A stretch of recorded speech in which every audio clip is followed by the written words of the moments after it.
Secara umum, perubahan sosial adalah situasi sosial yang di dalamnya terjadi ketidaksesuaian di antara unsur-unsur sosial yang saling berbeda, sehingga menghasilkan suatu pola kehidupan yang tidak serasi fungsinya bagi masyarakat yang bersangkutan. Perubahan sosial adalah perubahan fungsi kebudayaan dan perilaku manusia dalam masyarakat dari keadaan tertentu ke keadaan lain.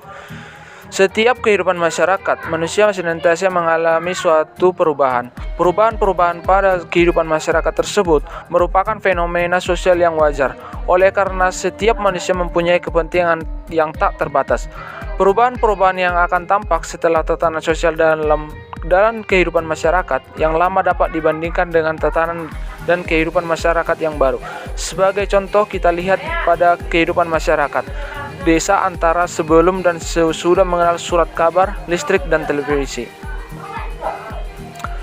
Menurut Selo Sumarjan dan Sulaiman Sumardi berpendapat bahwa perubahan sosial adalah segala perubahan-perubahan pada lembaga masyarakat di dalam suatu masyarakat yang mempengaruhi sistem sosialnya, termasuk di dalam nilai-nilai, sikap-sikap, dan pola-pola perilakuan di antara kelompok-kelompok dalam masyarakat.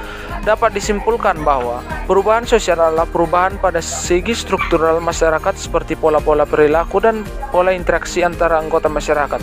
Perubahan pada segi kultural masyarakat seperti nilai-nilai, sikap-sikap, serta norma-norma sosial masyarakat.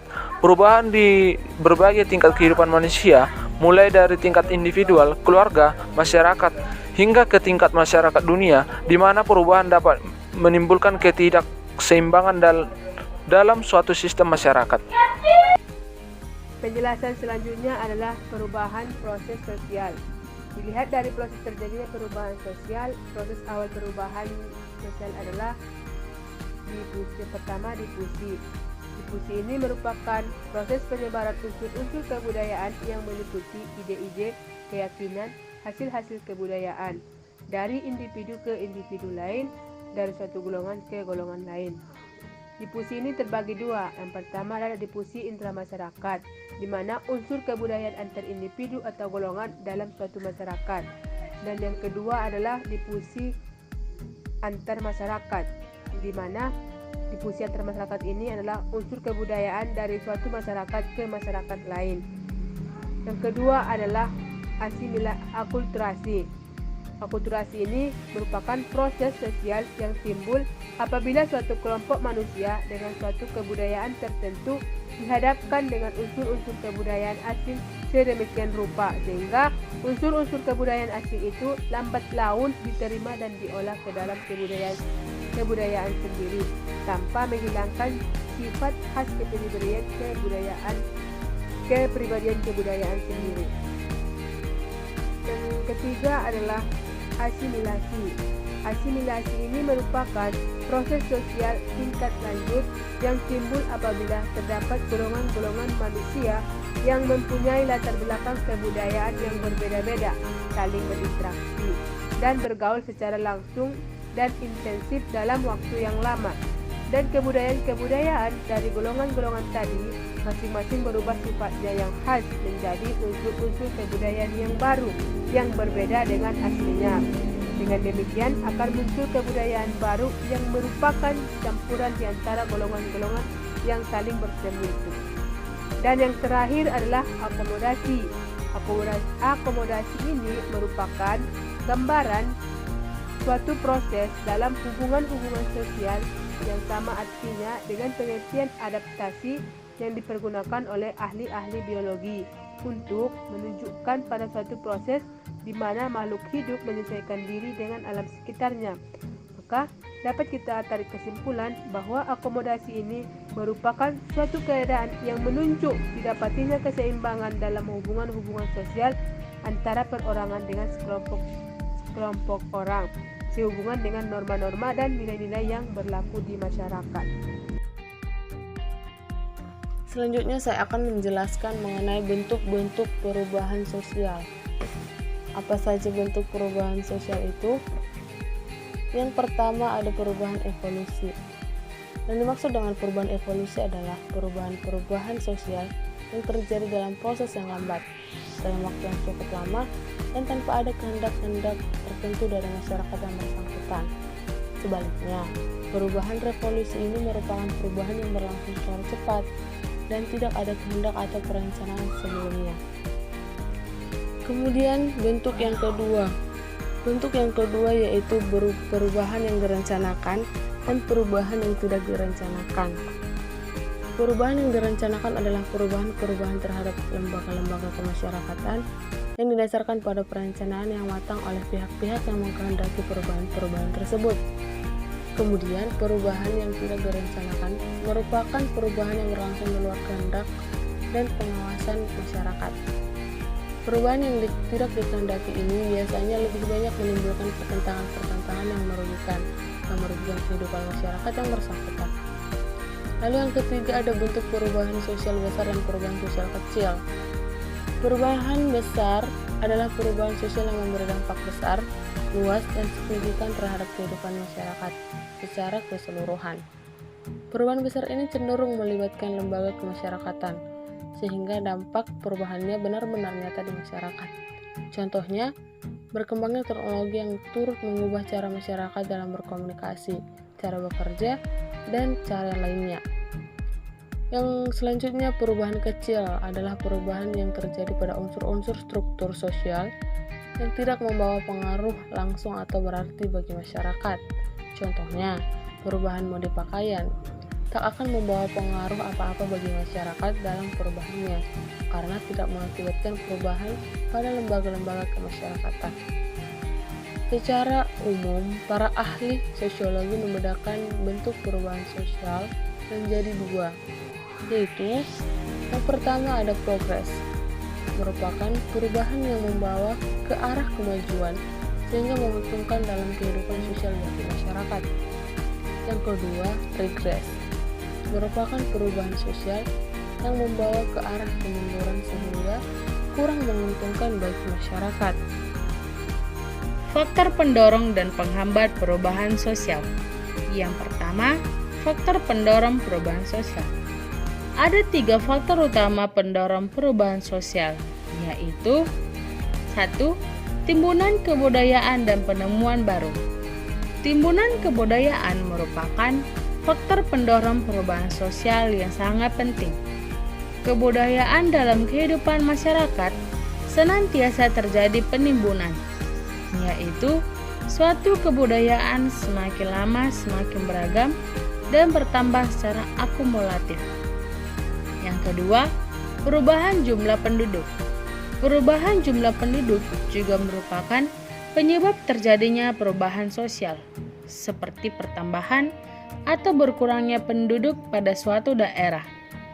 Bertambahnya jumlah penduduk pada suatu daerah dapat mengakibatkan perubahan pada struktur masyarakat, terutama mengenai lembaga-lembaga kemasyarakatan. Yang ketiga, pertentangan atau konflik. Pertentangan antar anggota-anggota masyarakat dapat terjadi karena perubahan masyarakat yang sangat pesat. Masyarakat yang heterogen biasanya ditandai kurang dekatnya hubungan antar orang satu dengan orang yang lainnya atau kelompok lain. Individu cenderung mencari jalannya masing-masing. Faktor penghambat perubahan sosial. Menurut Suharjono Swekanto, faktor penghambat perubahan sosial adalah yang pertama, kurangnya hubungan dengan masyarakat lain. Yang kedua, perkembangan ilmu pengetahuan yang terlambat. Yang ketiga, sikap masyarakat yang tradisional.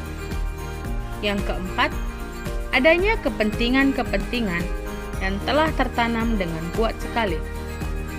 Yang kelima, rasa takut akan terjadi kegoyahan pada integrasi kebudayaan.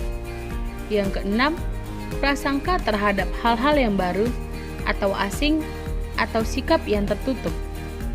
Yang ketujuh, hambatan-hambatan yang bersifat ideologis. Yang kedelapan, adat atau kebiasaan. Yang kesembilan, nilai bahwa hidup ini pada hakikatnya buruk dan tidak mungkin diperbaiki. Baiklah, selanjutnya saya akan menjelaskan mengenai perubahan sosial dan pendidikan.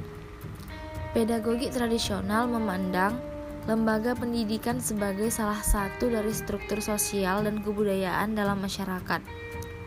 Lembaga pendidikan itu merupakan wahana yang disiapkan agar sekolah mampu berfungsi sesuai dengan perubahan sosial yang sedang terjadi.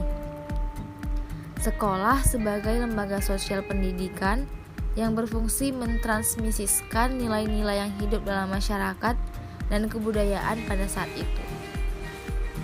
Adanya pendidikan dapat mempengaruhi perubahan sosial, yang mana perubahan sosial ini nantinya mempunyai fungsi sebagai berikut. Yang pertama, melakukan reproduksi budaya. Yang kedua, difusi budaya. Yang ketiga, mengembangkan analisis kultural terhadap kelembagaan tradisional. Yang keempat, melakukan perubahan atau modifikasi tingkat ekonomi sosial tradisional. Yang kelima, melakukan perubahan-perubahan yang lebih mendasar terhadap institusi tradisional yang telah ketinggalan. Pendidikan dalam perubahan sosial ini dibentuk dalam rangka untuk meningkatkan kemampuan analisis kritis yang berperan untuk menanamkan keyakinan dan juga nilai-nilai baru tentang cara berpikir manusia. Pendidikan dalam era abad modern telah berhasil menciptakan generasi baru dengan daya kreasi dan kemampuan berpikir kritis, sikap yang tidak mudah menyerah, dan situasi di mana nantinya dapat menjadi cepat tanggap dalam menghadapi perubahan. Demikianlah hasil dari presentasi kami. Selanjutnya saya akan membacakan kesimpulan yang bisa kami tarik dari isi materi kami. Pendidikan merupakan serangkaian kegiatan komunikasi antara manusia dewasa dengan si anak didik secara tatap muka atau dengan menggunakan media dalam rangka memberi bantuan terhadap perkembangan anak seutuhnya. Pendidikan memiliki peran strategis dan vital bagi kelangsungan suatu bangsa. Oleh perubahan yang gencar terjadi, pendidikan bisa menjadi korban. Pendidikan yang kehilangan pijakan akan terbang mengikuti arah angin perubahan yang sedang terjadi. Maka perubahan sosial yang terjadi, baik itu menyangkut nilai-nilai sosial, pola-pola perilaku, organisasi, lembaga kemasyarakatan, lapisan dalam masyarakat, maupun berkaitan dalam kekuasaan ataupun wewenang, haruslah dihadapi dengan perubahan dalam dunia pendidikan. Pendidikan justru harus mampu menjadi agen perubahan, bukan menjadi korban perubahan. Perubahan sosial adalah perubahan yang terjadi dalam struktur dan fungsi masyarakat. Hal-hal yang berkaitan dengan perubahan sosial yaitu nilai-nilai sosial, pola-pola perilaku, organisasi, lembaga kemasyarakatan, lapisan dalam masyarakat, kekuasaan dan wewenang.